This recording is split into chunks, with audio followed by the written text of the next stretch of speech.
But I can tell you now that the Australian public are watching in horror as Labor is dragging them into another US forever war. And Labor is doing it with the support from the other two war parties in here, the Coalition and One Nation.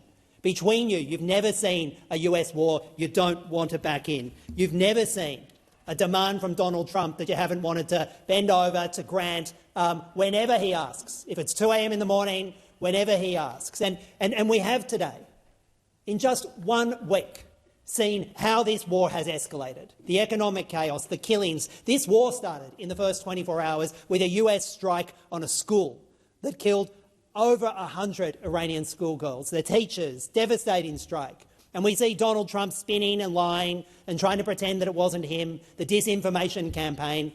And a war that started with a US killing of schoolgirls has now expanded across the region. Millions of civilians desperate about whether they'll survive the next 24 hours. And the people of Iran, who are already fearful of their regime, are now fearful of the regime and the US and Israeli bombs and missiles that are also killing them. And what does our government do? Labor was the first government on the planet to rush out and support Donald Trump's illegal wars. And then Labor said they wouldn't send troops. And what do we get today? After some messaging on the weekend, today we get the Prime Minister coming out and saying that not only will Australian troops be embedded throughout the US military, in nuclear submarines and others, but today we're sending military personnel into the region. And why on earth are we sending Australian troops into the Middle East at this point?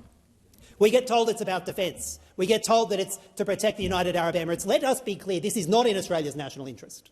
Australia does not have an alliance with the United Arab Emirates. We don't have key trade arrangements with the United Arab Emirates. The only reason we're sending troops into there is because Washington has told us to free up US military assets to continue theirs and Israel's illegal war against Iran. The doublespeak and the hypocrisy that's coming from this government, it's obscene. And I'm proud to be the only party, the Greens, standing up against the war parties in this chamber. Authorised by Jay McCall, Australian Greens, Canberra.